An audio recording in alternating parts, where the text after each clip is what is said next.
ஆண்டவராக இயேசுவின் நாமத்தில் இந்த காலை ஆராதனைக்கு அன்போடு கூட இங்கே வந்திருக்கிற ஒவ்வொரு மக்களையும், எங்களோடு இணையதளத்தில் இணைந்திருக்கிற ஒவ்வொரு தேவ பிள்ளைகளையும் இயேசு கிறிஸ்துவின் இனிதான நாமத்தில் அன்போடு கூட உங்களை வரவேற்கிறோம். பிப்ரவரி மாதத்திலும் 2வது ஞாயிற்றுக்கிழமை கர்த்தர் நம்மை நடத்தி கொண்டு வந்திருக்கிறார். சந்தோஷமா இருக்கிறீங்களா? ஆமென், ஹல்லேலூயா. எல்லாரும் எழுந்து நின்று சேனைகளின் கர்த்தருக்கு முன்பதாக, ராஜாதி ராஜாவுக்கு முன்பதாக, சர்வ வல்லமையுள்ள தேவனுக்கு முன்பதாக அவரை நோக்கி பார்க்கும் பொழுது, இன்றைக்கும் உடைய தேவைகளை என் தேவன் சந்தித்து அனுப்ப அவர் வல்லமையுள்ள தேவனாய் இருக்கிறார். ஏனென்றால் அவர் மனதுருக்கம் உள்ளவர், அன்புள்ளவர், இரக்கத்தில் ஐஸ்வர்யம் உள்ளவர். நிச்சயமாகவே உங்களை ஆசீர்வதிக்கவே ஆசீர்வதித்து உங்களை பெருகவே பெருக பண்ணுகிற தேவன். ஆமென். விசுவாசிக்கிறீங்களா? விடுதலையோடு அவரை துதிப்போம், விடுதலையோடு அவரை ஆராதிப்போம், முழு உலகத்தோடு அவரை நேசித்து அன்பு கூர்ந்து அவருடைய நாமத்தை உயர்த்தும் பொழுது கர்த்தர் பெரிய காரியங்களை செய்வார். ஸ்தோத்திரம், ஸ்தோத்திரம், ஸ்தோத்திரம். நல்ல வாய்களை திறந்து ஆண்டவரை ஸ்தோத்திரம் பண்ணமா. ஸ்தோத்திரம், ஸ்தோத்திரம், ஸ்தோத்திரம், ஸ்தோத்திரம் ஐயா. ஓ கர்த்தர் நல்லவர், அவர் கிருபை என்று பொழுது. ஸ்தோத்திரம், ஸ்தோத்திரம், ஸ்தோத்திரம் ஐயா. ஓ ராஜாதி ராஜாவே, கர்த்தாதி கர்த்தரே, மகிமை தேவனே, வல்லமையின் தேவனே, உங்கள் ஸ்தோத்திரம், ஸ்தோத்திரம், ஸ்தோத்திரம். ஒருவராய் பெரிய அதிசயங்களை செய்கிறவரே, இயேசு பெரியவர், இயேசு பெரியவர், இயேசு பெரியவர். பிதாவாக தேவன் பெரியவர், குமாரனாக இயேசு நீர் பெரியவர், பரிசுத்த ஆவியானவர் நீர் பெரியவர். அப்பா ஸ்ரீக தேவனே நாங்கள் உயர்த்துகிறோம். ஹல்லேலூயா, ஹல்லேலூயா, ஹல்லேலூயா. உள்ளத்தின் ஆழத்திலிருந்து ஹல்லேலூயா. ஸ்தோத்திரம், ஸ்தோத்திரம், ஸ்தோத்திரம். இம்மட்டும் இருக்கிற வினேஸ்வரே மங்கள் ஸ்தோத்திரம், ஸ்தோத்திரம். இம்மானுவேலரே மங்கள் ஸ்தோத்திரம், ஸ்தோத்திரம். ஓ யெகோவா ரப்பா மங்கள் ஸ்தோத்திரம், ஸ்தோத்திரம், ஸ்தோத்திரம். யெகோவா ஈரே மங்கள் ஸ்தோத்திரம், ஸ்தோத்திரம். யெகோவா ஷாலோம் மங்கள் ஸ்தோத்திரம், ஸ்தோத்திரம், ஸ்தோத்திரம். துதி, துதி. உள்ளத்தின் ஆழத்திலிருந்து துதிக்கிறோம் ஐயா. ஸ்தோத்திரம், ஸ்தோத்திரம். இந்த காலை ஆராதனைக்காக ஸ்தோத்திரம். எழுந்தவீராக, அசைவாடுவீராக, உள்ளாகுவீராக. ஸ்தோத்திரம், ஸ்தோத்திரம் ஐயா. நிறைவானவர் கடந்து வருவீராக. ஓ மங்கள் ஸ்தோத்திரம். ஒரு மகிமை மேகம் இந்த இடத்தை நிகழ்த்துவதாக, உங்களுடைய ஆளுகை இந்த இடத்துல கடந்து வருவதாக, தேவ தூதர்கள் இறங்கி வருவாராக. ஸ்தோத்திரம், ஸ்தோத்திரம், ஸ்தோத்திரம் ஐயா. ஸ்தோத்திரம். எல்லா பலவானை கட்டுகிறோம். எதிர் வல்லமைகள் இயேசுவின் நாமத்திலே நாங்கள் திறந்துகிறோம் ஐயா. அந்த கால வல்லமைகள் இயேசுவின் நாமத்திலே விலகட்டும் என்று நாங்கள் ஜெபிக்கிறோம். ஸ்தோத்திரம், ஸ்தோத்திரம். ராபா லாபா ராகபோ ஷாதா ராகபோ. ஸ்தோத்திரம், ஸ்தோத்திரம், ஸ்தோத்திரம், ஸ்தோத்திரம். அதிசயங்களின் தேவனே, அற்புதங்களின் தேவனே, வல்லமையின் தேவனே மங்கள் ஸ்தோத்திரம். ஒத்தாசை அனுப்புகிற பர்வதமே மங்கள் ஸ்தோத்திரம். வானத்தை பூமியும் உண்டாக்கின கர்த்தரிடத்திலிருந்து எங்களுக்கு ஒத்தாசை வருமளவா. ஒத்தாசை அனுப்புகிறவரே உமக்கு ஸ்தோத்திரம், ஸ்தோத்திரம், ஸ்தோத்திரம், ஸ்தோத்திரம், ஸ்தோத்திரம். உள்ளத்தின் ஆழத்திலிருந்து எல்லாவற்றிற்கும் எல்லாமானவரே உமக்கு ஸ்தோத்திரம், ஸ்தோத்திரம் ஐயா. உம்மை நாங்கள் வரவேற்கிறோம், வரவேற்கிறோம். ஆவியானவரே உம்மை நாங்கள் வரவேற்கிறோம். 2-3 பேரை நாமத்தில் எங்கே இருக்கிறார்களோ ஒரு மத்தியிலே இருப்பேன் என்று சொன்னவரே, துதிகளின் மத்தியில வாசம் பண்ணுகிறவரே, ஸ்தோத்திரம், ஸ்தோத்திரம், ஸ்தோத்திரம், ஸ்தோத்திரம், ஸ்தோத்திரம், ஸ்தோத்திரமா எடுத்துக்கொள்ளலாம். ஆவியானவர் நம்மோடு கூட இடைப்படும்படி கருத்தாய் நம்ம கேட்போம். கர்த்தாவே சொல்லும் அடியே நான் கேட்கிறேன் என்று நாம் கேட்கும் பொழுது வசனம் ஒருபொழுதும் வெறுமையாய் திரும்பாது. அது தான் செய்ய வேண்டிய காரியத்தை உங்களுடைய வாழ்க்கையில என்ன செய்யணுமோ அதை நிச்சயமா செய்யும். ஆமென், ஹல்லேலூயா.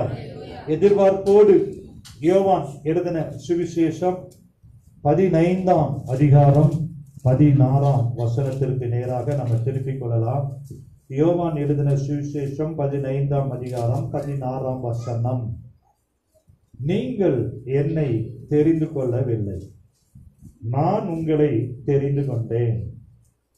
நீங்கள் என் நாமத்தினாலே பிதாவை கேட்டுக்கொள்வது எதுவோ அதை அவர் உங்களுக்கு கொடுக்கத்தக்கதாக நீங்கள் போய் கனி கொடுக்கும்படிக்கும் உங்கள் கனி நிலைத்திருக்கும்படிக்கும் நான் உங்களை ஏற்படுத்தினேன். ஆமென், ஹல்லேலூயா. அன்பு தேவ பிள்ளைகளே, இந்த காலை வேளையிலும் கர்த்தர் தருகிற வார்த்தை என்னவென்றால், நீங்கள் என்னை தெரிந்து கொள்ளவில்லை, நான் உங்களை தெரிந்து கொண்டேன். இந்த வேத வசனம் சொல்லுகிறது, இந்த நாளிலும் உங்கள் ஒவ்வொருவரையும் யார் தெரிந்து கொண்டு கொண்டு வந்திருக்கிறாரு? அன்பு ரட்சகராகிய இயேசு கிறிஸ்து தெரிந்து கொண்டு இந்த இடத்துல முன்குறித்து மகனாயம் சபையில உட்கார வச்சிருக்கிறார். ஆமென். சொல்லுங்க பார்க்கலாம். நான் உங்களை தெரிந்து கொண்டேன், நீங்கள் என்ன பண்ணல?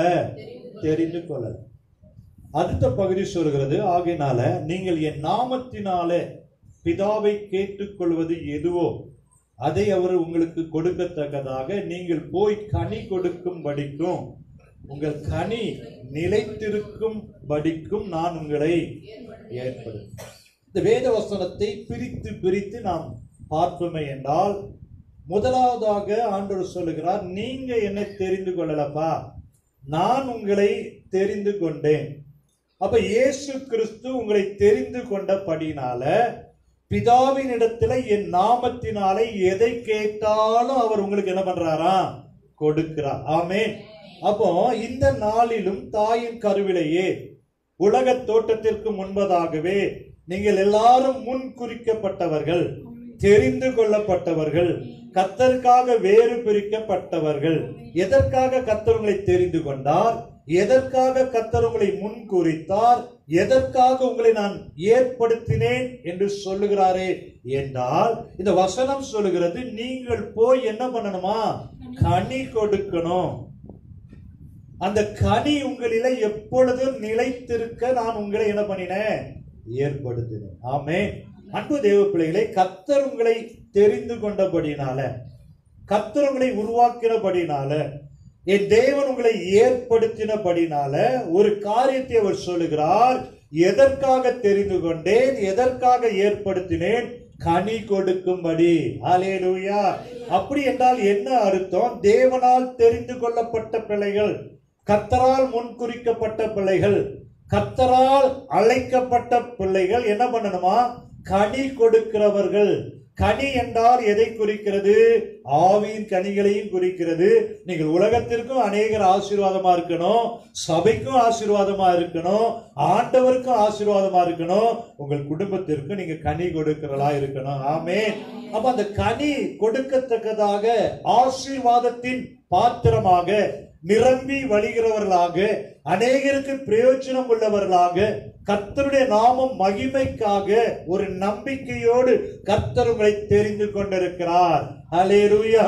அப்ப இந்த இடத்துல இருக்கிற ஒவ்வொரு பிள்ளைகளும் கனி கொடுக்கும்படி மாத்திரமல்ல, அந்த கனி ஏதோ ஒரு நாள் மாத்திரமல்ல, அந்த கனி எப்பொழுது உங்களுக்கு எப்படி இருக்கணுமா? நிலைத்திருக்கணும். ஆமென். அதற்காக தான் தேவன் உங்களை என்ன பண்ணியிருக்கிறாரு?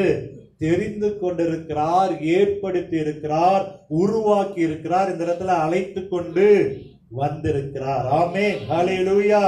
அன்பு தேவ பிள்ளைகளே, கனி என்பது ஆவியின் கனிகள் மாத்திரமல்ல, உங்கள் குடும்பத்துல உங்களை கொண்டு கர்த்தர் ஒரு அற்புதத்தை செய்ய விரும்புகிறார்.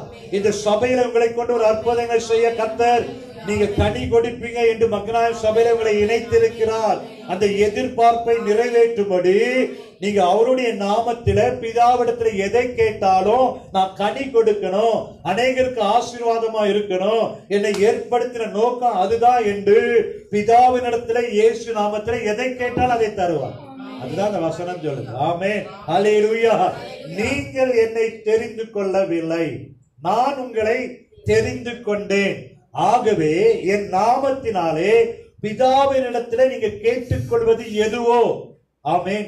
எதுக்கு பிதா உங்களுக்கு கொடுக்கணும்? கனி கொடுக்கும்படி. ஆமென்.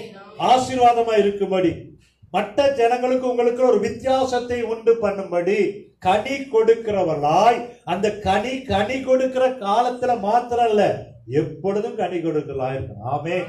வீட்டுல ஒரு தோட்டம் உருவாக்குறோம், ஒரு மாமரத்தை கொண்டு வைக்கிறோம், இல்லைன்னா ஒரு பலாமரத்தை வைக்கிறோம்னா எதுக்காக வைக்கிறோம்?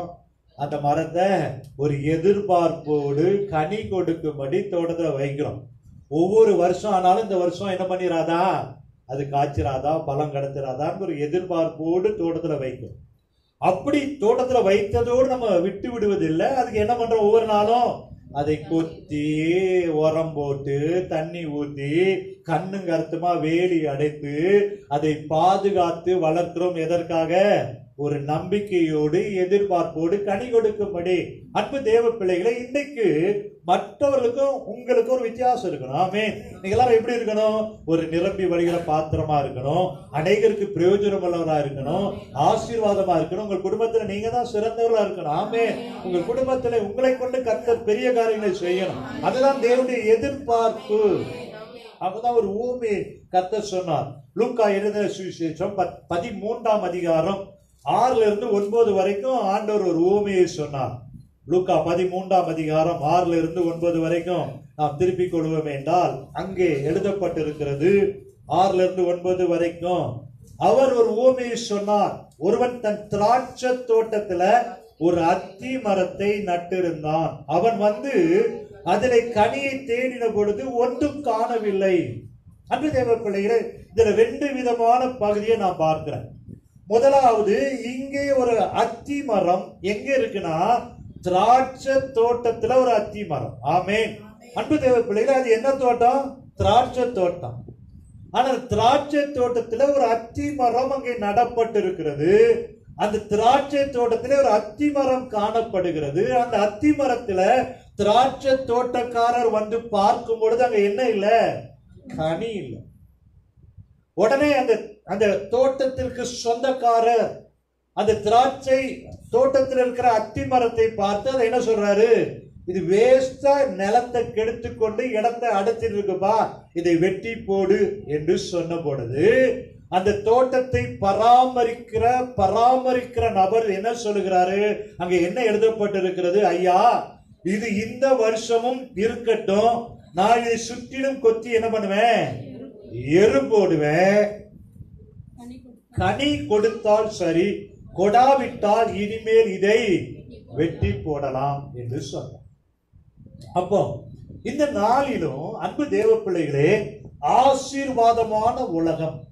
நீங்க நினைக்கலாம், அநேகர் ஆசீர்வாதமா இருக்கிறாங்க, அநேகர் செழிப்பா இருக்கிறாங்க, என் குடும்பத்துல என்னை காட்டுல எல்லாரும் சிறந்தவர்களா இருக்கிறாங்க அப்படின்னு ஒரு தோல்வியான எண்ணத்தோடு என்னால தானே கனி கொடுக்க முடியல, என்னால தானே ஆசீர்வாதமா இருக்க முடியல என்று குழப்பத்துல, நிந்தையோடு, அவமானத்தோடு, போராட்டத்தோடு ஒருவேளை உலகம் உங்களை பார்த்து சொல்லலாம், நீ வேஸ்ட்னு சொல்லலாம். ஆமென். ஆனா இந்த இடத்துல அந்த தோட்டக்காரன் ஒரு காரியத்தை சொல்லுகிறார். இது இந்த வருடம் இருக்கட்டும், இதை நான் கொத்தி என்ன பண்றேன்? எரு போடுகிறேன். அன்பு தேவ பிள்ளைகளே, இந்த நாளில நீங்கள் தனித்தவர்களாய் கனி கொடுக்க முடியாதலாய் இருப்பீர்கள் என்றால் என் அன்பு இரட்சகராக இயேசு கிறிஸ்து உங்கள் மேல ஒரு கருணையை வைத்து இந்த வருடத்தில் நீங்க கேட்கிறது எதுவோ அதையெல்லாம் தந்து உங்களை கனி கொடுக்க வைக்க என் தேவனால கூடும். ஹல்லேலூயா. ஒருவேளை திராட்சை தோட்டத்துல கனி கொடுக்க முடியாத சூழ்நிலையில எத்தனையோ பேர் ஆசீர்வாதமா இருக்கும் பொழுது என் வாழ்க்கையில் ஒரு அற்புதம் நடைபெறவில்லையே, எனக்கு ஒரு விடுதலை இல்லையே, எனக்கு ஒரு சுகம் கிடைக்கவில்லை என்று எதிர்பார்த்து கொண்டிருப்பில்லை என்றால் இன்னைக்கு தேவன் தருகிற வார்த்தை, இந்த வருடத்துல கர்த்தர் உன்னை உருவாக்க போகிறார். கர்த்தர் உனக்கு உரத்தை தரப்போகிறார். உனக்குள்ள ஒரு ஆசீர்வாதத்தை வைக்க போகிறார். கர்த்தருடைய கண்கள், கர்த்தருடைய அபிஷேகம், கர்த்தருடைய வல்லமை உனக்குள்ள இறங்கி வருகிறது. திராட்சை தோட்டத்துல அத்திமரம் தனித்து இருந்தாலும் என் தேவன் செய்ய நினைத்தது அது தடைபடாது. ஹல்லேலூயா. ஒருவேளை பார்ப்பதற்கு திராட்சை தோட்டத்தை போல அழகான இந்த உலகத்துல எனக்கு ஒரு ஆசீர்வாதம் இல்லை, என் வாழ்க்கையில ஒரு விடுதலை இல்லை, என்னுடைய வாழ்க்கையில ஒரு எழுப்புதல் இல்லை என்று கலங்கி கொண்டு இருக்கிறீர்களா?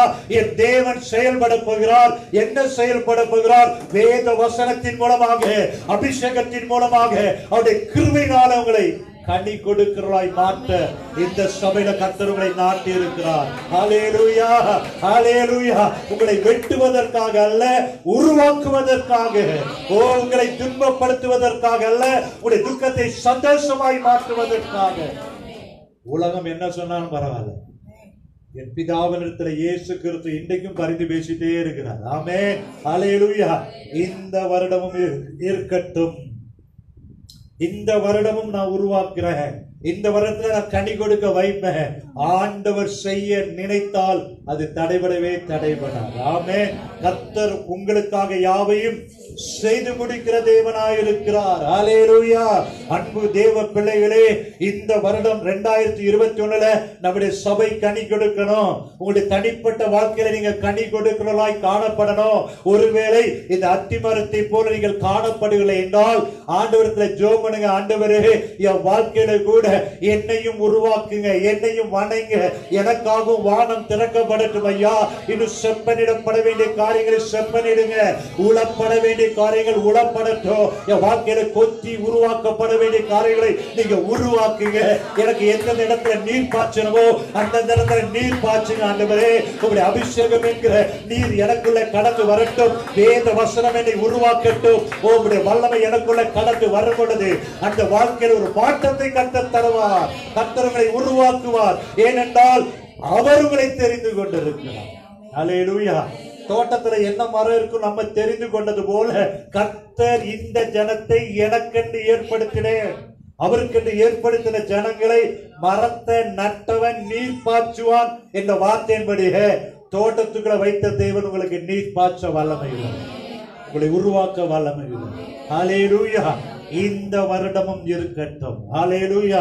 கடந்த வருடம் வரைக்கும் உங்களுடைய வாழ்க்கையில நடைபெறாத காரியங்களை இந்த வருடத்துல நடைபெற செய்யும்படி கர்த்தர் உங்களை கொத்தி எரு போட்டு உரத்தை தந்து உங்களை உருவாக்க வல்லமை உள்ளவராக இருக்கிறார். ஹல்லேலூயா. ஹல்லேலூயா. அப்ப கர்த்தரின் நோக்கம் என்ன? தேவனுடைய பிள்ளைகள் கனி கொடுக்கணும், ஆசீர்வாதமா இருக்கணும், செழிப்பா இருக்கணும், ஆவிக்குரிய ஜீவியத்துல கனி கொடுக்கணும், குடும்பத்துல ஆசீர்வாதமா இருக்கணும், நீங்க போகிற இடத்துல அநேகருக்கு பிரயோஜனம் உள்ளவரா இருக்கணும். அதுதான் அவருடைய நோக்கம். ஆமென். என்ன நோக்கம்? கனி கொடுக்கணும். அதுதான் ஏற்படுத்தி இருக்கிறார். ஆமென். ஹல்லேலூயா. அன்பு தேவ பிள்ளைகளை, இன்றைக்கும் உங்களுடைய வாழ்க்கையில மிகுந்த கனிகளை கொடுக்கும்படி, அநேகருக்கு ஆசீர்வாதமா இருக்கும்படி, சபைக்கு பிரயோஜனமா இருக்கும்படி, நீங்கள் வேலை ஸ்தலத்திலே ஆசீர்வாதமா இருக்கும்படி, போகிற இடத்துல ஆசீர்வாதமா இருக்கும்படி கர்த்தர் மிகுந்த கனி கொடுக்கும்படி, எப்படி தோட்டக்காரன் அதை கொத்தி உரம் போட்டு எரு போட்டு அதை பண்படுத்தினானோ அப்படிப்பட்ட காரியங்களை இன்னைக்கு உங்களுக்கு கற்றுக் கொடுக்க போகிறார். ஆமென். 7 விதமான வேத வசனம் சொல்லுகிறபடி நம்ம நடக்கும் பொழுது எப்படி கனி கொடுப்போம்? மிகுந்த கனி கொடுக்கிறாய் நீங்க மாறிடுங்க. ஆமென். ஹல்லேலூயா. அப்ப ஒரு கனி கொடுக்கிற மரத்தை தேடிதான் பறவைகள் வரும். பார்த்திருக்கீங்களா? எந்த மரத்துல கனி இருக்கோ அந்த மரத்துல அநேக காக்காக, மைனா, அதெல்லாம் கிளி எல்லாம் ஒரே சத்தமா இருக்கும். அந்த மரம் என்ன காரணம்? அது கனி கொடுக்குன்னு அர்த்தம். ஆமென். உங்களை தேடி அநேகர் உங்க வீட்டை தேடி வரணும், உங்களுடைய ஜெபத்தை தேடி அநேகர் வரணும். ஆமென். உங்களுடைய ஆலோசனை தேடி அநேகர் வரணும்.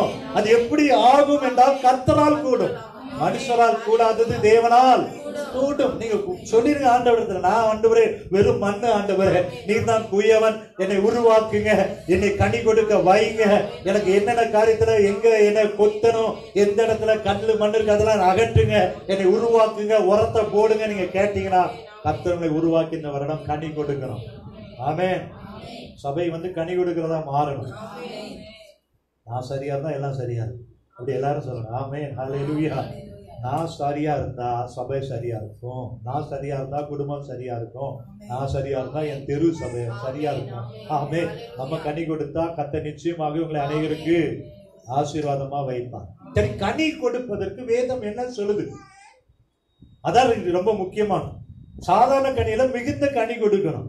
எப்பவும் அந்த கனி உங்களை என்ன இருக்கணுமா? இருக்கணும். நீங்க ஞாயிற்றுக்கிழமை மாத்திரம் கனி கொடுத்துட்டு மற்ற நாள்ல நம்ம வெளியே போயிட்டு கனி இல்லாதெல்லாம் இருக்கக்கூடாது. ஆமென்.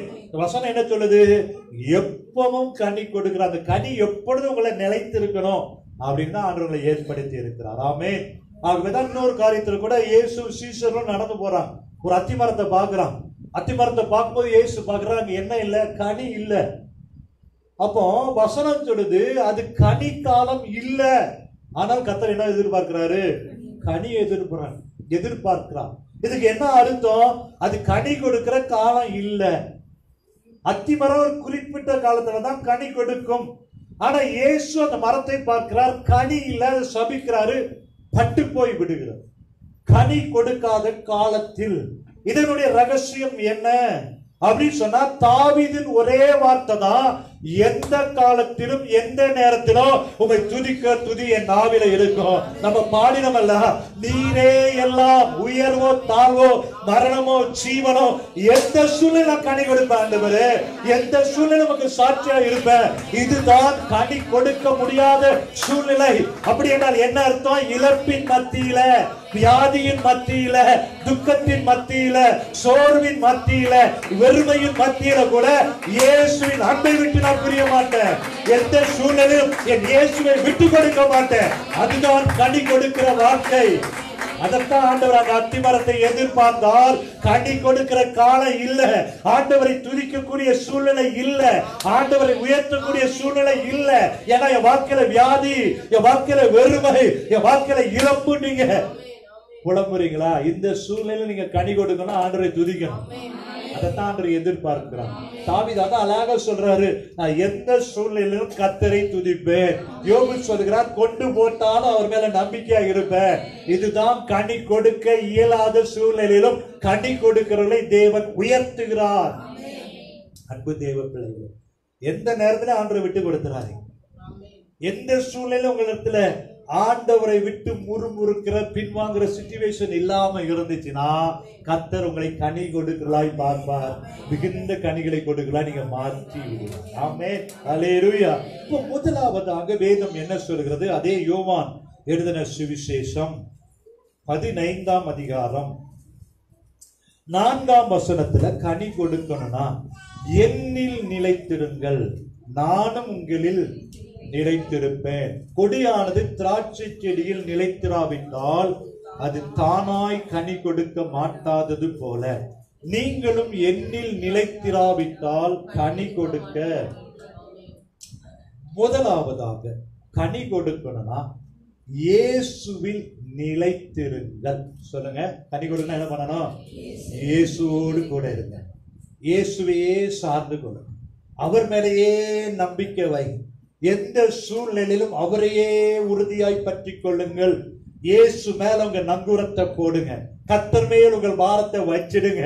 அப்படி இயேசுவின் மேலேயே நீங்கள் நிலைத்து உறுதியாய் எந்த சூழ்நிலையிலும் அவரையே நீங்க நோக்கி பார்ப்பீர்கள் என்றால், அவரை நோக்கி பார்த்த ஒருவர் கூட கனி கொடுக்காமல் இருப்பதே இல்லை.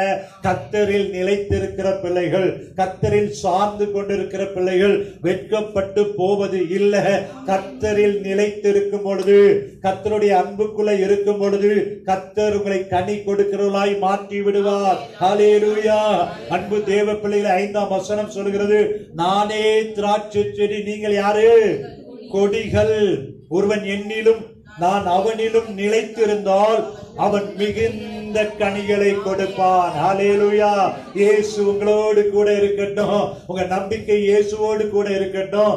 எல்லா சூழலிலும் கர்த்தர் என்னை கைவிட மாட்டார் என்று அவரையே நீங்க சார்ந்து கொள்ளும் பொழுது, அவர் மேல நம்பிக்கை வைக்கும் பொழுது, அவராலே அன்றி ஒண்ணுமே நடக்காது. அவரை அன்றி நீங்க கனி கொடுக்கவே முடியாது.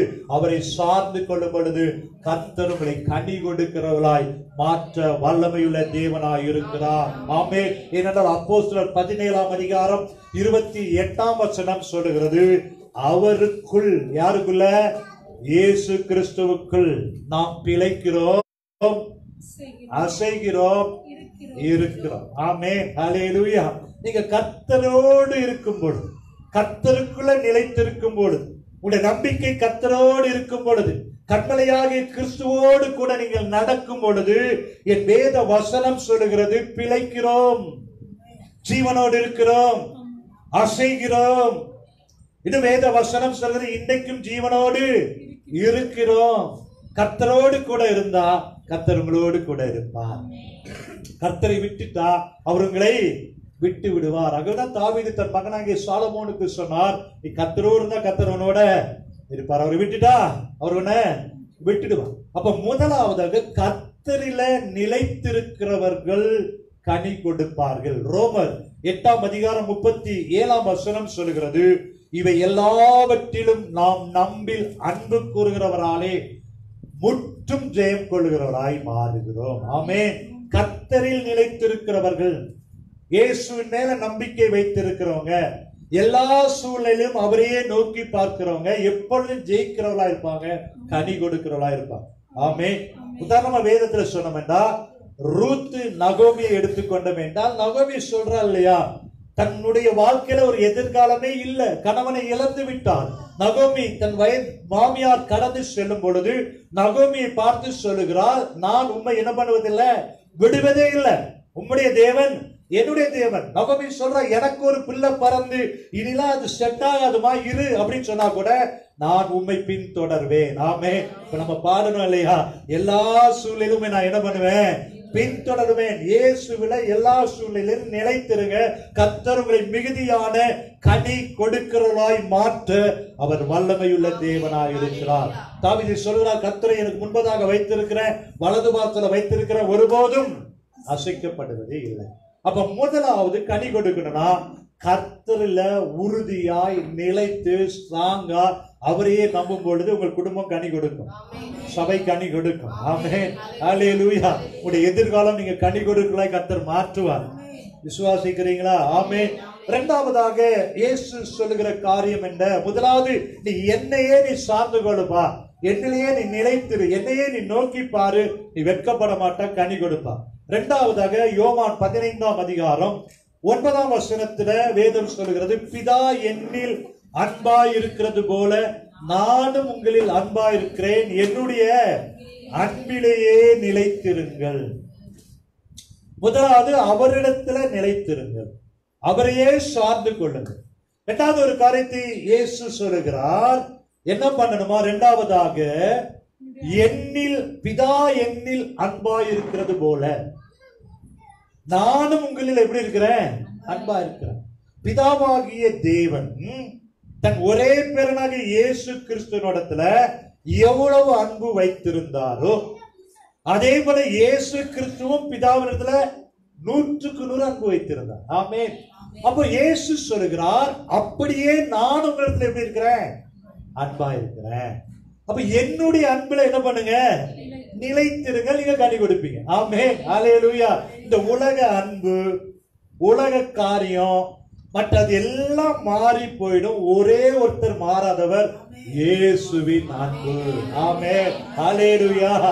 எந்த சூழ்நிலையிலும் உன்னை கைவிட மாட்டேன்பா, உனக்காக நான் கல்வாரியில என் ஜீவனையே கொடுத்திருக்கிறேனே, விலைக்கரையும் செலுத்திருக்கிறேனே, ரத்தம் செஞ்சிருக்கிறேனே, நீ என்னுடைய அன்புக்குள்ள, என் கண்ட்ரோலுக்குள்ள, என்னுடைய பாசத்துக்குள்ள உண்மையே நேசிக்கிறேன் என்று முதலாவது அன்புக்குள்ள நீங்க இருக்கும் பொழுது மிகுந்த கனிகளை கொடுப்பீர்கள். ஆமென். ஆண்டவர் எதிர்பார்க்கிற காரியம் என்ன, என்னுடைய அன்புல நீங்க நிலைத்திருக்கணும். இன்னைக்கு ஞாயிற்றுக்கிழமை அன்பு, நாளைக்கு வேற அன்பு, அப்படி இருக்க கூடாது. ஒவ்வொரு நாளும் 24 மணி நேரமும், வாரத்துல 7 நாளும் 365 நாளும் இயேசுவின் அன்புல நீங்க நிலைத்திருந்து அவர்களிடத்திலேயே நீங்க அன்பு கூர்ந்தீங்கன்னா கனி கொடுக்கிறவளாய் நீங்க மாறிடுவீங்க. ஆமென். ஹல்லேலூயா. அப்போஸ்தலனாகிய பவுல் ரோமருக்கு எழுதின நிருபம் 8ஆம் அதிகாரம் 36 39 வரைக்கும் அழகா சொல்றார். அப்போஸ்தலனாகிய ரோமர்ல வாசிக்க கேட்போம். 8ஆம் அதிகாரம் 36ல இருந்து 39 வரைக்கும். கிறிஸ்துவின் அன்பை விட்டு நம்மை பிரிப்பவன் யார்? உபத்திரவமோ, வியாகுலமோ, துன்பமோ, பசியோ, நிர்வாணமோ, பட்டயமோ, இவை எல்லாவற்றிலேயும் நாம் நம்மில் அன்பு கூறுகிறவர்களாலே முற்றும் ஜெயம் கொள்கிறவர்களாய் இருக்கிறோமே. மரணமானாலும் ஜீவனானாலும் தேவ தூதர்கள் ஆனாலும் அதிகாரங்கள் ஆனாலும் வல்லமைகள் ஆனாலும் நிகழ்காரியங்கள் ஆனாலும் வருங்காரியங்கள் ஆனாலும் உயர்வானாலும் தாழ்வானாலும் வேறெந்த சிருஷ்டி ஆனாலும் நம்முடைய கர்த்தராகிய கிறிஸ்து இயேசுவில் உள்ள தேவனுடைய அன்பை விட்டு நம்மை பிரிக்க மாட்டாது என்று நிச்சயித்திருக்கிறேன். ஆமென். ஹல்லேலூயா. அப்போஸ்தலனாகிய பவுலை போல அவருடைய அன்புல நிலைத்திருந்தா மிகுந்த கனி கொடுப்பீங்க. ஆமென். ஆகவேதான் பவுலின் கரங்களை கொண்டு கர்த்தர் விசேஷித்த அற்புதங்களை செய்தார். அவருடைய கச்சைகள் உருமால்களை போட்ட பொழுது கூட அற்புதம் நடந்துச்சு. ஆமென். ஹல்லேலூயா. காரணம் என்ன? அப்போஸ்தலனாகிய பவுல் சொல்லுகிறார், எந்த அன்பும் கிறிஸ்துவின் அன்பை விட்டு என்ன பண்ண முடியாது, பிரிக்கவே முடியாது. ஆமென். ஏன்னா இயேசு கிறிஸ்து அன்புக்கு ரொம்ப கட்டுப்பட்டவங்க. ஆகவேதான் பேதுருவை பார்த்து யோவான் எழுதின சுவிசேஷத்துல அவர் கேட்கிறார். யோவான் எழுதின சுவிசேஷத்தை நம்ம திருப்புவோம். 21ஆம் அதிகாரத்துல ரொம்ப ஆச்சரியமான, ரொம்ப பிடிச்ச எனக்கு ஒரு சம்பவம். யோவான் 21ஆம் அதிகாரத்துல 15 பேதுருவை பார்த்து கேட்கிறார். இயேசு சீமோன் பேதுருவை நோக்கி, யோனாவின் குமாரனாகிய சீமோனே, இவர்களிடம் அதிகமாய் என்னிடத்துல அன்பாய் இருக்கிறார். யார்கள் அதிகமா? அங்க 11 சீஷர்கள் இருக்கிறாங்க. அப்ப அவங்களுக்கு எல்லாம் ஆண்டவர் போஜனம் கொடுத்து பந்தி பரிமாறி பேதுருவை பார்த்து கேட்கிறார்.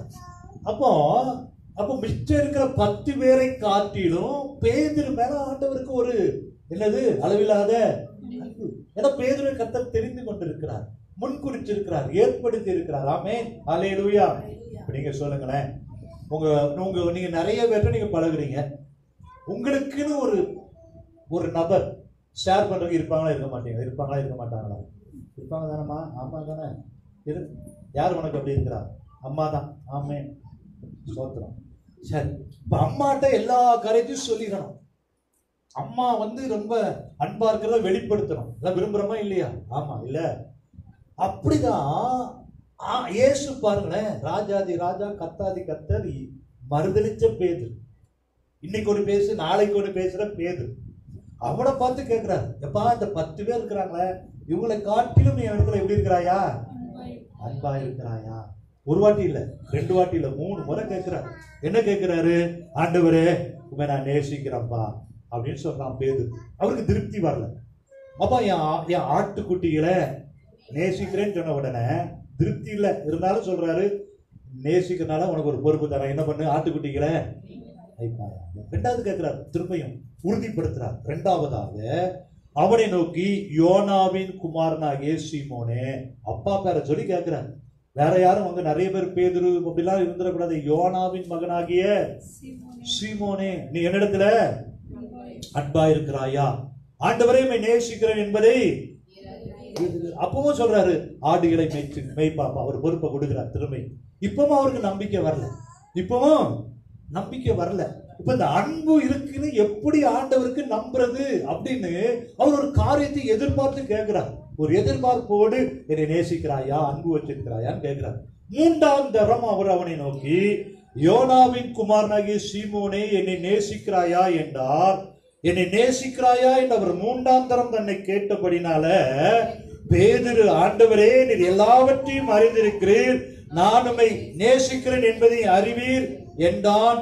இயேசு, என் ஆடுகளை மேய்ப்பாயாக. ஆமென், ஹல்லேலூயா.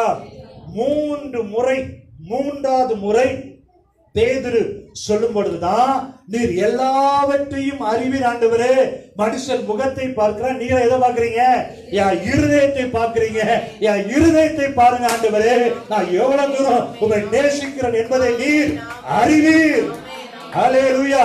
அதுவரைக்கும் தேவன் பேதுருவை விடல.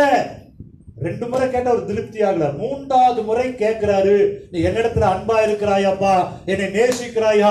பேதுரு பதில் சொல்லுகிறார், நீர் எல்லாவற்றையும் என்ன பண்ணுவீர்? அறிவீர். நான் ஒரு இடத்துல கேட்டேன்னா அன்பா இருக்கிற உதட்டுல சொல்லுவீங்க, நான் உங்க உள்ளத்தை பார்க்க முடியாது. ஆனா தேவன் எப்படிப்பட்டவர் என்பதை பேதுரு அறிந்தபடினால பேதுரு ஒரு காரியத்தை சொல்றாரு, என் உதட்ட மாத்திரம் நீங்க பார்க்கல, என் உள்ளத்தை நீங்க பார்க்கிறீங்க, நான் உன் மேல வச்சிருக்கிற அன்பை நீங்க பார்க்கிறீங்க. அப்படி சொன்ன பிறகுதான் என் ஆடுகளை மேய்ப்பாயாக. நம்பிக்கைக்கு பாத்திரமான பேதுருக்கு கர்த்தர் பெரிய பொறுப்பை கொடுத்தால், மிகுந்த நீ கனி கொடுக்கணும் அப்பா. ஒரே பிரசங்கத்துல 3000 பேர் ரட்சிக்கப்படணும், ஒரே பிரசங்கத்துல 5000 பேர் ரட்சிக்கப்படணும். மிகுந்த கனி கொடுக்கிறவனாய் கர்த்தர் பேதுரை மாற்றினார். இயேசுவின் அன்பில நிலைத்திருக்கிறவங்களை கர்த்தர் கனி கொடுக்க வைப்பார். ஆமென், ஹல்லேலூயா. ஏன்னா அன்பை எதிர்பார்க்கிற தேவன். ஆமென், ஹல்லேலூயா. ஒரு சாதாரண பேரிடத்தில் அன்பை எதிர்பார்த்த தேவன் உங்களுடைய வாழ்க்கையில நீங்க அவரை நேசிக்க நேசிக்க அநேகருக்கு கனி கொடுக்கல கர்த்தர்களை மாற்றிடுவார். ஆமென். 3வதாக யோவான் எழுதின சுவிசேஷம் 8ஆம் அதிகாரம் 31ஆம் வசனத்துல வேதம் சொல்லுகிறது. யோவான் 8ஆம் அதிகாரம் 31ஆம் வசனம். இயேசு தம்மை விசுவாசித்த யூதர்களை நோக்கி, நீங்கள் என் உபதேசத்தில் நிலைத்திருந்தால் மெய்யாகவே என் சீஷராய் இருப்பீர்கள். 3வது ஒரு காரியத்தை சொல்றார். என் உபதேசத்துல நிலைத்திருந்தால் என்ன நடக்குமாங்க? என் சீஷராய் இருப்பீர்கள், மிகுந்த கனி கொடுப்பீங்க அப்படின்னு அனுசரம்.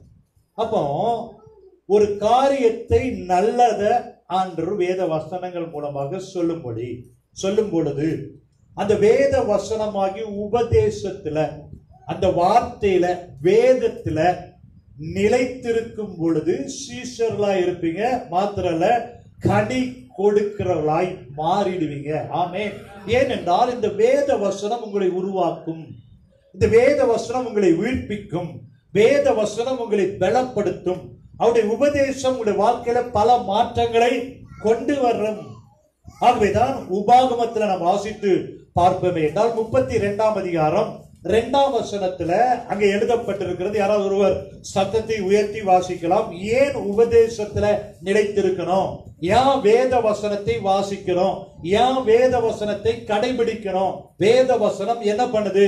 உபாகமம் 32:2 சொல்லுகிறது, மழையானது இளம் பயிரின் மேல் பொழிவது போல என் உபதேசம் பொழியும். ஆமென். ஹல்லேலூயா. இப்ப மழை காலத்துல நீங்க அந்த செடி கொடிகள்லாம் பாத்தீங்கன்னா அது எப்படி இருக்கும்? பசுமையா, பார்க்கவே ரொம்ப அழகா இருக்கும். காரணம் என்ன? வேதம் சொல்லுகிறது, மழையானது இளம் பயிரின் மேல் பொழிவது போல என் வசனம் என்ன பண்ணுமா? பொழியும். ஆமென். அப்ப வேத வசனத்தை கேட்க கேட்க நீங்க இளமையா மாறிடுவீங்க. பியூட்டி பார்லர்லாம் போக வேண்டியது இல்லை. ஆமென். நான் சொல்லல, வசனம் சொல்லுது. அப்போ வசனத்தை கேட்க கேட்க உங்க முகம் பிரகாசிக்கும். ஃபேர் அண்ட் லவ்லி வேண்டாம், பிங்க் பவுடர் வேண்டாம். கர்த்தர் வசனத்தை கேட்க கேட்க நீங்க பசுமையா அழகா, இந்த கிராமத்திலாம் இப்ப நான் போனேன் சமீபத்துல, எல்லா இடத்துலயும் தண்ணி, அப்படியே அந்த செடி கொடிகள்லாம் பார்க்க அப்படியே பசுமையா இருக்கு, அவ்வளவு அழகா இருக்கு. சென்னையில பார்த்தா அவ்வளவு அழுக்கும் மரத்துல தான். ஆனா ஊர் சைடுல போனா மழை பஞ்சி அப்படியே துளிர் விட்டு அவ்வளவு பசுமை. வேத வசனத்தை அவருடைய உபதேசத்தை கேட்க நீங்களும் பசுமையா மாறிடுவீங்க, துளிர் விட்டுட்டே இருப்பீங்க, கனி கொடுத்துட்டே இருப்பீங்க. ஹல்லேலூயா.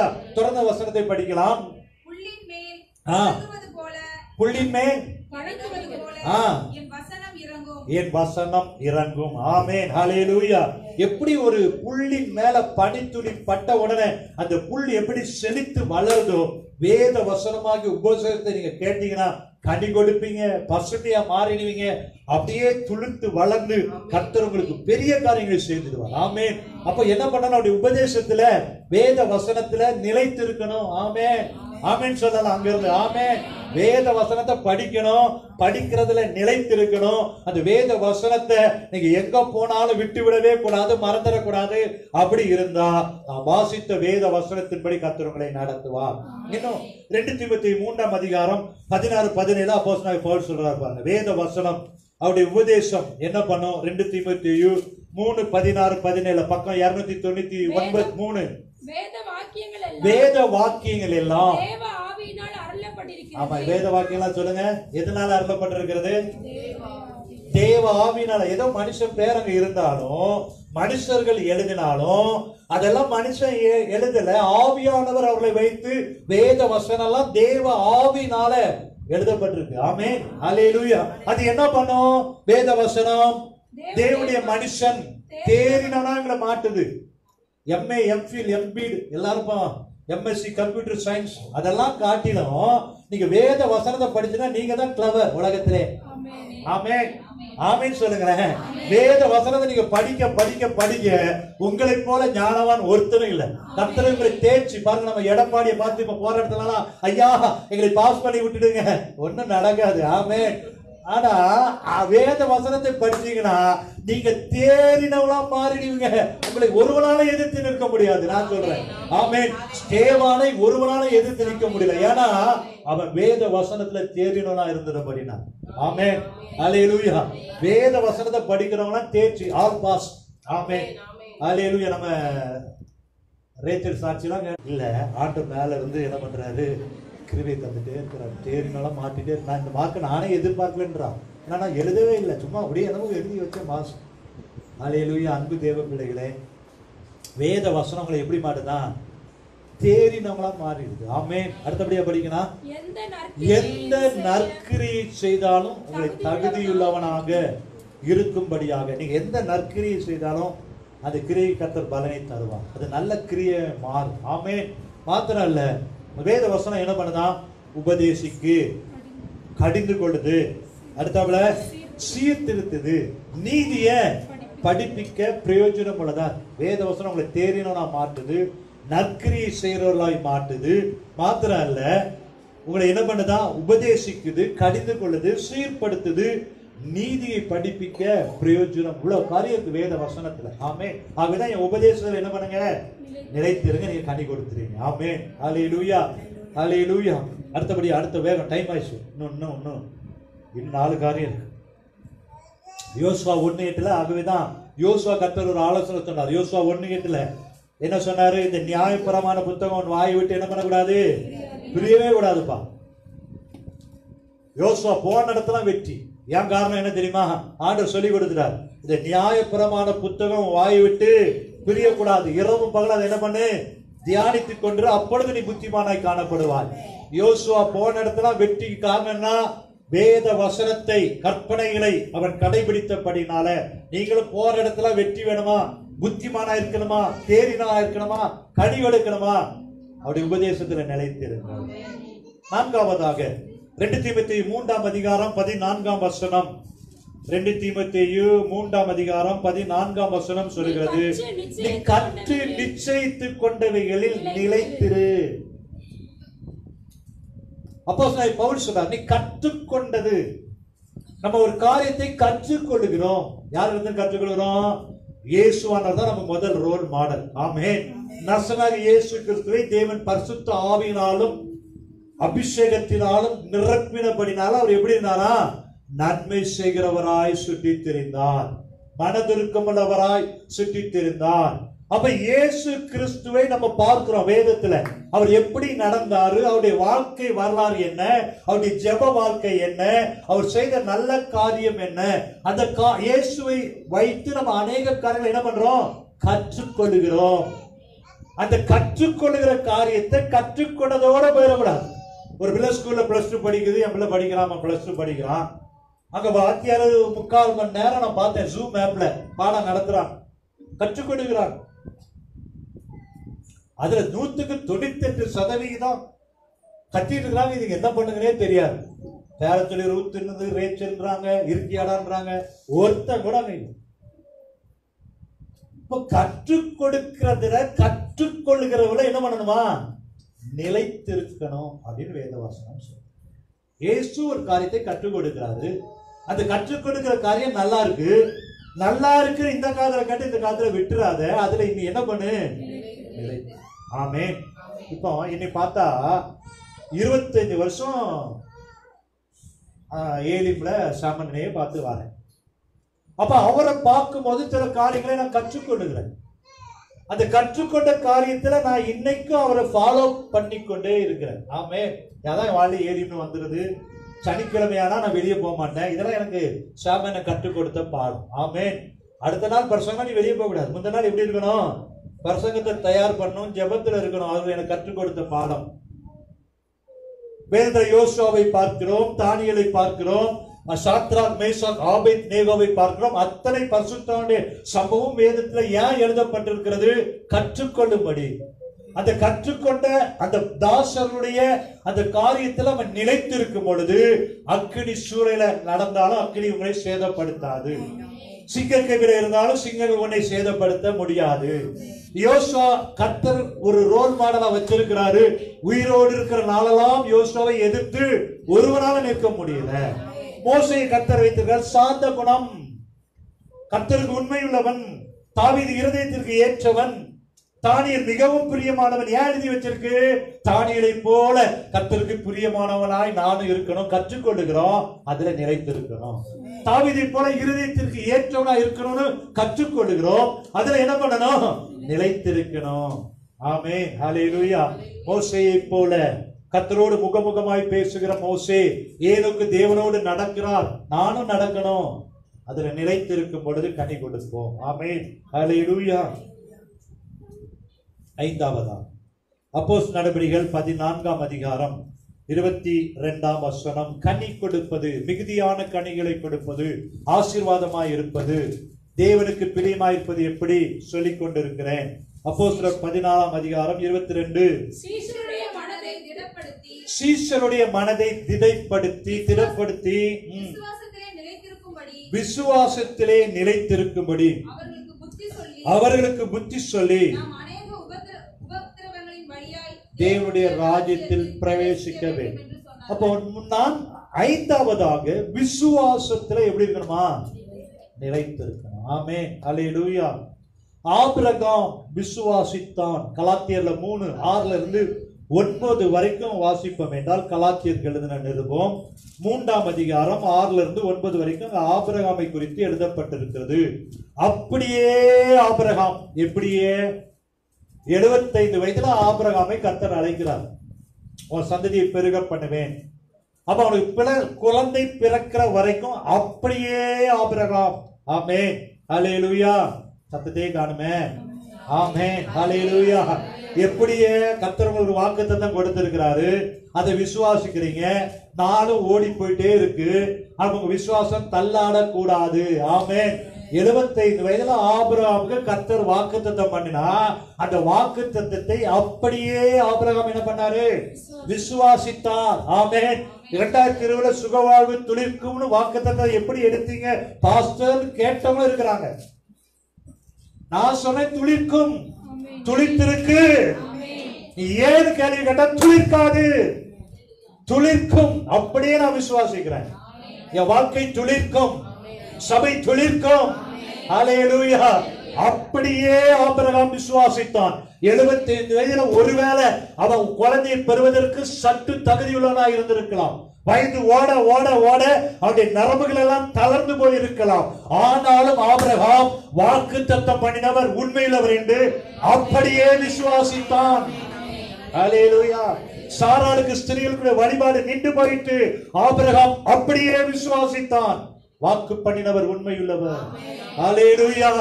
அப்படியே விசுவாசித்தான். அது அவனுக்கு நீதியாக எண்ணப்பட்டது. அல்லேலூயா. நீங்களும் அப்படியே விசுவாசிங்க. சுகவாழ்வு துளிர்க்கும்.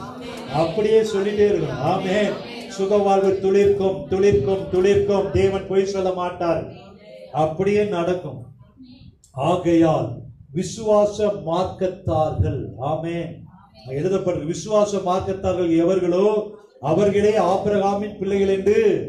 யாரா விசுவாசிக்கணும் அவங்க தான் ஆபிரகாமின் பிள்ளைகளாம். ஆமென், அல்லேலூயா. ஆபிரகாமின் பிள்ளைகள் என்று அறிவீர்களாக. 9ஆம் வசனம். அப்படியே அந்தப்படி விசுவாச மார்க்கத்தார் விசுவாசம் உள்ள ஆபிரகாமுடனே. ஆமென். விசுவாசத்துல நீங்க நிலைத்திருந்தா, சுகவாழ்வு துளிர்க்கும் நீங்க நம்பிக்கை போட்டிருந்தா, ஆபிரகாமின் பிள்ளைகள். ஆபிரகாம் கொண்ட அத்தனை ஆசீர்வாதத்தையும் கர்த்தர் தருவார். ஆமென், அல்லேலூயா. விசுவாசிக்கிறீங்களா? ஆமென். அப்போஸ்தலனாகிய பவுல் அந்த விசுவாசத்துல நிலைத்திருந்தபடினாலதான் பல பாடுகள், வேதனைகள், கல்லடி பட்டாலும் அவர் தான் சொல்றார், இந்த விசுவாசத்துல என்ன பண்ணுங்கம்மா? நிலைத்திருங்க. எத்தனை காரியம் வந்தாலும் இந்த உபத்திரம் பாடுகள் வழியா கடந்து செல்றது கர்த்தர் கொடுக்கப்பட்ட அழைப்பு. அந்த விசுவாசத்துல நிலைத்திருக்கும் பொழுது நிச்சயமாகவே நீங்க கனி கொடுக்கிறலாய் மாறிடுவீங்க. 6வதாக 1 கொரிந்தியர் 7ஆம் அதிகாரம் 20-24 நம்ம திருப்புவோம். 1 கொரிந்தியர் 7ஆம் அதிகாரம் 20ஆம் வசனம். அவன் தான் அழைக்கப்பட்ட நிலைமையிலே நிலைத்திருக்க கடவன். 24 சொல்கிறது, சகோதரரே அவனவன் தான் அழைக்கப்பட்ட நிலைமையில தேவனுக்கு முன்பாக நிலைத்திருக்க கடவன். ஆமென். ஆண்டவர் உங்களை அழைத்திருக்கிறார். ஆண்டவர் உங்களை தெரிந்து கொண்டிருக்கிறார். ஒரு எதிர்பார்ப்போடு இந்த இடத்துல வைத்திருக்கிறார். எதிர்பார்ப்போடு சிலருக்கு சில பொறுப்புகளை கொடுத்திருக்கிறாரு. அந்த அழைக்கப்பட்ட அழைப்புல எப்படி இருக்கணுமா? நிலைத்து இருக்கணும். சேர் போடுறோம்னா அந்த சேர் போடுறதுல நிலைத்து சரியா செஞ்சுட்டே இருக்கணும். அதான் அழைக்கப்பட்ட அழைப்பு. அந்த அழைப்புல நிலைத்திருக்கும் பொழுது கர்த்தர் உங்களை கனி கொடுக்கிறதாய் மாற்றி விடுவார். ஸ்தோத்திரம், ஸ்தோத்திரம். அல்லேலூயா, அல்லேலூயா. அழைக்கப்பட்ட அழைப்பிலே அது ஜெபிக்கிற அழைப்பா இருக்கலாம், பாடுகிற அழைப்பா இருக்கலாம், போதகரோடு வலதுகரம் எழுதுகிறமா இருக்கிற அழைப்பா இருக்கலாம், இல்லைன்னா ஹேண்ட்பில்ஸ் கொடுக்கிற அழைப்பா இருக்கலாம். எந்த அழைப்பா இருந்தாலும் அந்த அழைப்புல நிலைத்திருந்தா கர்த்தர் உங்களை கனி கொடுக்கிறவர்களாய் நிச்சயமாகவே மாற்றுவார். ஆமென், அல்லேலூயா. அப்போ அழைக்கப்பட்ட அழைப்புல நிலைத்திருக்கும் பொழுது கர்த்தர் நிச்சயமாகவே ஒரு நாள் வரும் பொழுது கர்த்தர் உங்களை உயர்த்தி மேன்மைப்படுத்தி பெரிய காரியங்களை உங்களுடைய வாழ்க்கையில செய்வார். ஆமென். கர்த்தர் உங்களை எதற்கு தெரிந்து கொண்டாரோ, எதற்காக அழைத்திருக்கிறாரோ அந்த அழைப்புல உறுதியாய் நிலைத்திருக்கும் பொழுது கனி கொடுக்கிறவர்களாய் மாறிடுவீங்க.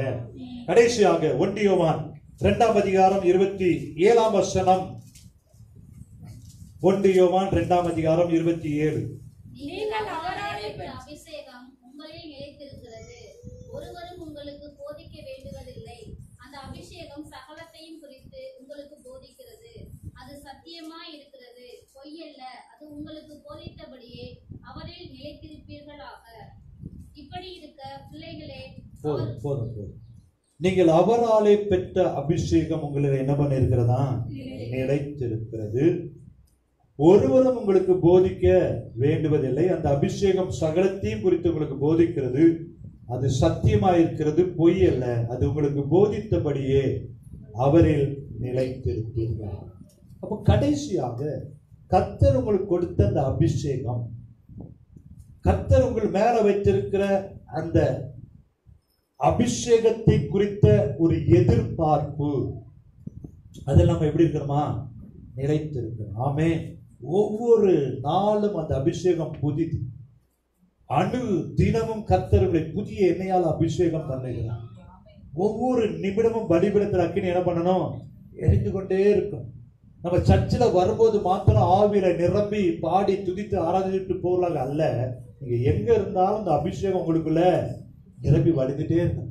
அந்த அபிஷேகம் நிரம்பி வழிகிறதா இருந்தால் அந்த அபிஷேகத்தோடே நீங்கள் கடந்து செல்வீர்களா என்றால், ஆவியானவரோடே கூட நீங்க சஞ்சரிக்கிறா இருப்பீர்கள் என்றால், தேற்றளவலாங்கி பரிசுத்த ஆவியானவரோடே நீங்கள் இணைந்திருப்பீர்கள் என்றால் அந்த அபிஷேகம் நுகத்தெல்லாம் முடிச்சிடும். ஏசாயா 10ஆம் அதிகாரம் 27ஆம் வசனம் சொல்கிறது, அபிஷேகம் உங்களுக்குள்ள இருந்தா எப்படிப்பட்ட நுகமா இருந்தாலும் எப்படிப்பட்ட காரியமா இருந்தாலும் ஒன்றும் உங்களை சேதப்படுத்தவே முடியாது. சத்துரு வெள்ளம் போல வரும்பொழுது ஆவியானவர் கொடியேற்றுவார். உங்கள் பாத்திரம் நிரம்பி வடிந்து கொண்டே இருக்கும். கர்த்தருடைய ஆவியானவர் எங்கே உண்டு அங்க என்ன உண்டு? விடுதலை உண்டு. ஆமென். உங்களுக்குள்ள அந்த பலிபீடத்துல அக்கினி எப்பொழுதும் எரிந்து கொண்டே இருக்கட்டும். அந்த ஆவியானுடைய அபிஷேகத்துல எப்பொழுதும் நிரம்பி வடிந்து கொண்டே இருங்க. அந்த நிச்சயமாகவே உங்களை கனி கொடுக்கிறவர்களாய் மாற்றுவார். எல்லாரும் எழுந்து நின்று ஆண்டவரை நோக்கி பார்த்து, அப்பா, நீங்கள் என்னை தெரிந்து கொள்ளவில்லை, நான் உங்களை தெரிந்து கொண்டேன். எதற்காக கர்த்தர் நம்மை தெரிந்து கொண்டார்? கனி கொடுக்கும்படி. அந்த கனி எப்பொழுது நம்மள என்ன பண்ணணும்? நிலைத்திருக்கும்படி. நீங்கள் கேட்டுக்கொள்வது எதுவோ அதையெல்லாம் ஆண்டவர் உங்களுக்கு தருவார். எதற்கு தருவார்? அந்த ஆசீர்வாதமாய் இருக்கும்படி, கனி கொடுக்கும்படி, கர்த்தருக்காக பெரிய காரியங்களை செய்யும்படி. ஸ்தோத்திரம், ஸ்தோத்திரம், ஸ்தோத்திரம். நல்ல வாய்களை திறந்து ஆண்டவரிடத்துல கேட்போமா? அப்பா, இயேசுவில நாம் நிலைத்திருக்கும் பொழுது, அவருடைய அன்புல நிலைத்திருக்கும் பொழுது, அவருடைய உபதேசத்தில் நிலைத்திருக்கும் பொழுது,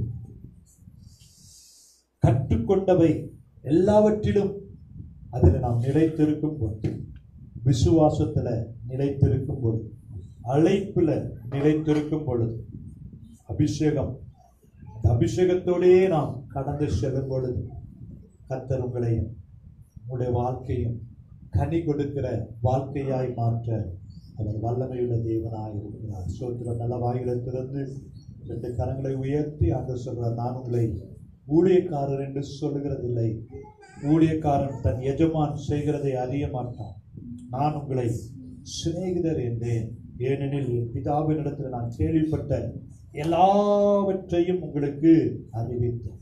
கர்த்தர் இந்த காலை வேளையிலும் உங்களுக்கு ஒரு நல்ல சிநேகிதனை போல எப்படி கனி கொடுக்கணும் அநேக காரியங்களை அவர் கற்றுக் கொடுத்திருக்கிறார். ஓ ஸ்தோத்திரம். ஆண்டவரே, என் வாழ்க்கையில அநேகருக்கு ஆசீர்வாதமா இருக்கணும். உமக்கு பிரியமானவளா நான் இருக்கணும். உமக்கு பிரியமானவனாய் நான் இருக்கணும். ஆண்டவரே, இந்த வாழ்க்கை அநேகருக்கு ஒரு கனி கொடுக்கிற வாழ்க்கையாய் மாற்றுங்க என்று நீங்க கேட்கும் பொழுது நிச்சயமாகவே கர்த்தர் உங்களை கனி கொடுக்கிறவர்களாய் அவர் மாற்ற வல்லமை உள்ளவராய் இருக்கிறார். சாதாரணமா அல்ல, மிகுந்த கனி கொடுக்கணும். எந்த நேரத்திலையும் கனி கொடுக்கணும். அதுதான் அவருடைய விருப்பம். கர்த்தருடைய பிள்ளைகள் எப்பொழுதும் ஆசீர்வாதமா இருக்கணும், எப்பொழுதும் சந்தோஷமா இருக்கணும், எப்பொழுதும் அண்ணனா இருக்கணும், எப்பொழுதும் உங்களுடைய வாழ்க்கையில ஜெயம் கிடைத்துக் கொண்டே இருக்கணும். வியாதிகள், பலவீனங்கள், சோர்வுகள் ஒன்றும் உங்களை சேதப்படுத்தாதபடி கர்த்தருடைய அக்கினியாய் மாற்ற அவர் வல்லமையுள்ள தேவனாய் இருக்கிறார். ஸ்தோத்திரம், ஸ்தோத்திரம், ஸ்தோத்திரம். ஒருவேளை ஒரு திராட்சை தோட்டத்துல அத்தி மரத்தை போல நீங்க காணப்படுறீங்களா? என் வாழ்க்கையில நான் ஒரு அத்தி மரத்தை போல காணப்படுகிறனே, தனிமையில காணப்படுகிறனே. ஒரு அத்தி மரம், திராட்சை தோட்டத்துல ஒரு அத்தி மரம் தனிமையா இருந்தது போல நீங்க தனித்து காணப்படுறீங்களா? இல்ல, கர்த்தர் உங்களை குறித்த ஒரு நோக்கத்தை வைத்திருக்கிறார், ஒரு திட்டத்தை வைத்திருக்கிறார். கர்த்தர் உங்களை உருவாக்க போறார், கர்த்தர் உங்களை வணங்குகிறார். அவருக்கு ஏற்ற பாத்திரமாய் உருவாக்க அவர் வல்லமையுள்ள தேவனாய் இருக்கிறார். எந்த சூழ்நிலையிலும் மங்கி எரிகிற திரி அவர் என்ன பண்ண மாட்டாரா? அணைய விடவே மாட்டார். அல்லேலூயா. உங்களுடைய வாழ்க்கையிலும் நீங்க ஒருவேளை இன்றைக்கு சோர்ந்து போய் வந்திருக்கலாம், இந்த வாழ்க்கையில ஒரு பிரகாசம் இல்லையே என்று நீங்கள் கடந்து வந்திருந்தா, கர்த்தர் இன்றைக்கு நீங்க இருக்கிற இடத்திலே அந்த அத்தி மரத்தை எப்படி கர்த்தர் செப்பனிட்டாரோ அதே போல உங்களையும் கர்த்தர் செப்பனிட்டு உருவாக்கி கனி கொடுக்க வைக்க அவரால் கூடும். ஸ்தோத்திரம். இந்த உலகத்துல கர்த்தர் உங்களை தெரிந்து கொண்டிருக்கிறார், முன்குறித்திருக்கிறார். அழைத்த தேவன் உண்மையுள்ளவர். ஸ்தோத்திரம், ஸ்தோத்திரம். அவர் ஒருபோதும் உங்களை மறவாதவர், உள்ளங்கையில் அவர் வரைந்து வைத்திருக்கிற தேவனா இருக்கிறார். ஸ்தோத்திரம். அவரை நோக்கி பார்த்து சொல்லுங்க, ஆண்டவரே உங்களை நான் நிலைத்திருப்பேன், ஆண்டவரே உங்களுடைய அன்பில நான் நிலைத்திருப்பேன், ஆண்டவரே உங்களுடைய உபதேசத்திலே நான் நிலைத்திருப்பேன், கற்றுக்கொண்டவர்களை நான் நிலைத்திருப்பேன். என் விசுவாசத்தை ஒருபோது நான் விட்டு கொடுக்கவே மாட்டேன். இந்த விசுவாசத்தை நான் நிலைத்திருப்பேன். எனக்கு கொடுக்கப்பட்ட அழைப்பில நான் நிலைத்திருப்பேன், ஆண்டவரே ஸ்தோத்திரம், ஸ்தோத்திரம். அபிஷேகத்தை எப்பொழுதும் நான் இழந்துடவே மாட்டேன். அந்த அபிஷேகம் எனக்குள்ள எப்பொழுதும் எனக்குள்ள பெருகிக் கொண்டே இருக்கும், ஆண்டவரே ஸ்தோத்திரம், ஸ்தோத்திரம், ஸ்தோத்திரம், ஸ்தோத்திரம், ஸ்தோத்திரம், ஸ்தோத்திரம். ஸ்தோத்திரம். ஆண்டவரை பார்த்து சொல்லுங்க, உண்மைத்தான் நான் நம்பி இருக்கிறேன்ப்பா, அற்புதங்கள் என் வாழ்க்கையில நீங்க செய்திருங்க. ஸ்தோத்திரம், ஸ்தோத்திரம், ஸ்தோத்திரம், ஸ்தோத்திரம், ஸ்தோத்திரம். உள்ளத்தின் ஆழத்திலிருந்து அவரை பார்த்து நம்ம கேட்க போறோம். உண்மையே நோக்கி பார்க்கிற ஆண்டவரே, உண்மைத்தான் நான் நம்பி இருக்கிற ஆண்டவரே ஸ்தோத்திரம். என் நம்பிக்கையே உமக்கு ஸ்தோத்திரம், என் புகலிடமே உமக்கு ஸ்தோத்திரம். உண்மைத்தான் நான் நம்பி இருக்கிறேன், அற்புதங்களை நீங்க செய்யுங்க என்று கேட்கும் பொழுது இன்றைக்கு உங்களுடைய வாழ்க்கையில அவர் அற்புதங்களை செய்ய அவர் வல்லமையுள்ளவராக இருக்கிறார். ஸ்தோத்திரம். என் நம்பிக்கையே உமக்கு ஸ்தோத்திரம், என் புகலிடமே உமக்கு ஸ்தோத்திரம். என் நம்பிக்கையே உமக்கு ஸ்தோத்திரம், என் புகலிடமே உமக்கு ஸ்தோத்திரம். உம்மைத்தான் நான் நம்பியிருக்கேன், அற்புதங்கள் எனக்கு செய்யுங்கப்பா. உம்மைத்தான் நான் நம்பியிருக்கேன், அற்புதங்கள் எனக்கு செய்யுங்கப்பா.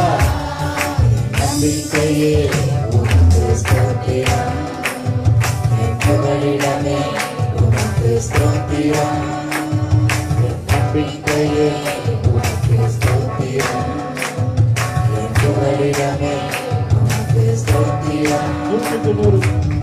100க்கு 100 உம்மையே நான் நம்புவேன். அற்புதம் செய்திடுங்க, அதிசயம் நடத்திடுங்க. 100க்கு 100 உம்மையே நான் நம்புவேன். அற்புதம் செய்திடுங்க, அதிசயம் நடத்திடுங்க. மனிதர்கள் முன்பாக தலை குனிந்து போகாமல் உதவி செய்திடுங்க, உயர்த்தி வச்சிடுங்க. மனிதர்கள் முன்பாக தலை குனிந்து போகாமல் உதவி செய்திடுங்க, உயர்த்தி வச்சிடுங்க. நல்லா போடாது அற்புதங்கள் எனக்கு செய்யுங்கப்பா. வாய்களை திறந்து அவரை பார்த்து சொல்லுங்க, ஆமென்.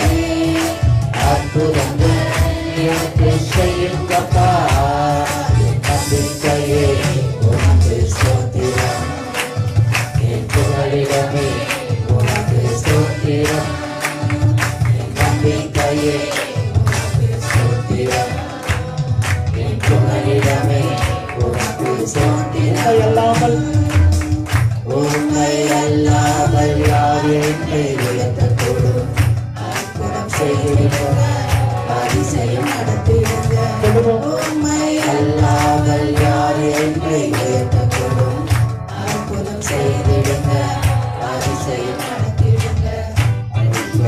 கனமுமே உமாலை தான் வருகிறது.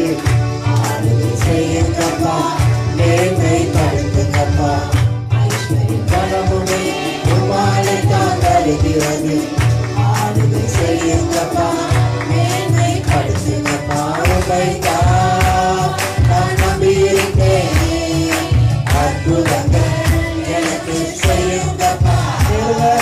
உமைதான் நான் நம்பியிருக்கேன், அற்புதங்கள் எனக்கு செய்யுங்கப்பா. அவரை பார்த்து சொல்லுங்க, என் நம்பிக்கையே உனக்கு ஸ்தோத்திரம், என் புகழிடமே உனக்கு ஸ்தோத்திரம், என் நம்பிக்கையே